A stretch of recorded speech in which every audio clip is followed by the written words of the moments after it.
This is WCCO 4 News. Good evening, I'm Amelia Santinello. And I'm Don Shelby. CPR training is being called into question after a little girl died at a daycare. 4-year-old Hannah Kozitza choked on a grape at her daycare in North Mankato this summer. The I-Team's Liz Cullen found that compared to other states, Minnesota isn't doing enough to require emergency training of daycare workers. I always picture her riding her bike and riding her four-wheeler and swimming and, doing all the things she liked to do. An infectious personality and an unforgettable grin. A girl who defined happy. She just was so friendly. Jenny Kozitza still doesn't want to talk about what happened to Hannah that day at her daycare. But the I-Team learned the state spent months piecing together her last minutes. When snack time started that morning in June, a worker at Golden Heart Child Care Center gave Hannah a handful of grapes.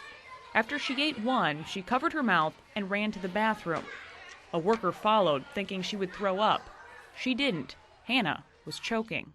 Another worker came into the bathroom to help, then called Hannah's parents at least 2 minutes before calling 911. As those calls were made, the first worker started abdominal thrusts on Hannah until another worker jumped in and took over. The state fined the daycare for not following CPR procedure and calling 911 first. And the I-Team discovered the state couldn't find any proof that the first worker to help Hannah was trained in CPR. Turns out they don't have to be trained in CPR. In Minnesota, just one person must be trained at a daycare center, no matter how many kids are being cared for. Well, she had told me she worked there. Tammy Hobson runs a daycare out of her home. She told the I-Team she took a CPR class with one of the workers from Golden Heart after Hannah died. This was her first CPR training, and I found that very disturbing. The daycare wouldn't tell us if that employee was the same one who tried to help Hannah. Bottom line, Hobson doesn't think requiring just one person to be trained goes far enough. Someone to take the initiative and say, okay, I know CPR, step back, I know what to do. It changes a lot. Our whole lives have changed. A memorial in Mankato now bears Hannah's name, along with other children whose lives were lost too soon. This is one of the art projects that I help her make. And while it's too late to know if those minutes would have made a difference for Hannah, You'll never get over it. You'll never forget her. a family left behind to grieve their little girl would give anything to find out. This really puts into perspective how short it is and how precious it really is.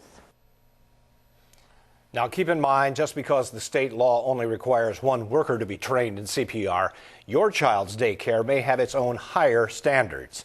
The I-Team did find several states that require all daycare workers to be trained, like Wisconsin.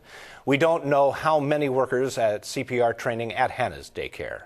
The company that owns it only sent us an email that reads, in part, "It continues to be deeply impacted by the loss."